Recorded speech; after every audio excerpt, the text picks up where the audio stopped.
22 July, based on Norway true events. Paul Greengrass, the English director known for the Jason Bourne films, has set his signature directorial care on recreating the sobering Norwegian terrorist attack in the 22 July movie. With the grueling dramatization of the attack in Norway on July 22, 2011, in which 77 people died, including young people at a summer camp on the island of Utøya, Greengrass produced a well-intentioned, dedicated and intelligent, but a rather standard film. Known for his aesthetic for realism, Greengrass has always been interested in terrorism, which he explored in films like United 93, Captain Phillips, and to an extent, the Bourne films Supremacy, Ultimatum and, the more recent Jason Bourne. He specializes in dramatizations of real-life events.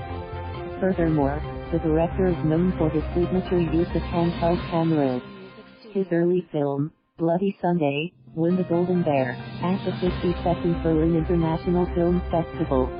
This powerful film about the harsh, chaotic reality of the event on the 11th of September in 2001, Greengrass depicted the event with no politics involved.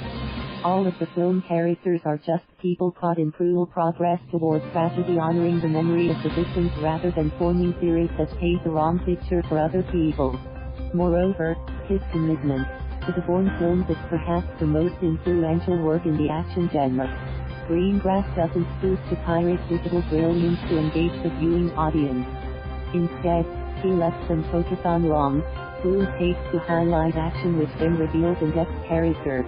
The fifth installment in the Vagrant spy thriller series based on the Amnesiac, remorseful CIA-trained character created by Robert Ludlum, and also featured the return of Matt Damon for the fourth time, is the hardest working film in its franchise. In a lot of ways, Jason Bourne is the most unnerving film in the Bourne series, seeing as it points to an extensive conspiracy aimed at the people of America, and Greengrass style supplies itself beautifully to an era in which shadow forces depend on such instruments as satellite surveillance and facial recognition software. On the other hand, the Bourne Ultimatum is a celebration of the titular character's determination, his amazing driving skills, his quick intelligence in outthinking those above him, and especially his endless stint of good luck. With the Bourne Ultimatum being fueled by the same effective tone, pace, and exhilarating action, the English director has surpassed himself with a compelling, immersive thriller movie that's as exciting an experience as cinema can provide. With a passion for cinematic realism, Greengrass certainly tried to make the film as true to the events that happened. On 22nd of July, 2011, Anders Behring Breivik, who is played by Anders Danielsen Lie, detonated a fertilizer bomb outside the tower block housing the office of Prime Minister Jens Stoltenberg in Oslo, resulting in 8 deaths. Within a few hours of the explosion, he traveled to Utøya Island, the site of a camp for workers' youth league, posing as a police officer in order to take the ferry to the island, and then fired intermittently for more than 1 hour, killing 69 with one murder victim as young as 14 years old. The film, wanting to see the July 22nd Norway tragedy through multiple angles, also showed the events after the mass murder, painting a more in-depth view of the tragedy that happened. Breivik's trial was carried on, wherein he requested the help of a lawyer who defended a neo-Nazi. It also showed quite a somber note as Jonas Strand Bravely, who played Peter Hansen, one of the teenage survivors of the tragedy that killed 77, fought through the trauma of the murders and his life-changing injuries as Norway rallied for justice and healing. The film had its world premiere at the 75th Venice International Film Festival on September 5, 2018. It was also featured in different other film festivals like the Toronto International Film Festival on September 10, 2018. It also had a special presentation in Scandinavia theaters on October 4, 2018.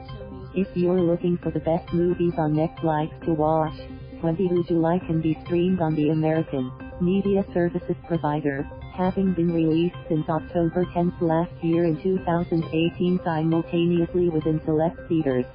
It was originally scheduled to be released on November 2, 2018, under the title Norway, and it was one of the most awaited new movies on Netflix that year. Since its release, the true-to-life movie has garnered quite a critical success, with the film holding an approval rating of 80%, based on 120 reviews, with an average rating of 6.9/10 on the review aggregator of Rotten Tomatoes. The Guardian gave the film 5 stars, calling it brave and careful and the perfect film for our difficult times. More recently, the film was nominated for the Cinema for Peace Most Valuable Film of the Year award this 2019. Paul Greengrass' film undoubtedly has his signature filmmaking all over it, which can be said as a good thing, as the Norwegian tragedy is something you wouldn't want to overlay with too much drama, better leaving it as it is, which made a rather judicious look on the July 22nd events and its aftermath. It is brutally direct, with its primary characters being Anders Behring Breivik himself and Peter Hansen. There was also some time that was focused on that defense lawyer's account as well. The test of having to defend the inexpiable for the not immediately ostensible greater public good was thoughtfully explored when Dear Test had reminded his client with scarcely concealed exasperation that it was Anders who was in trial and not Norway. Summing up, 22 July is made in a docudrama style, and the English director's simple yet precise filmmaking process delivered an impossibly compelling viewing experience to the audience. Truly, a must-see film on Next Life. Thank you for watching. Please subscribe.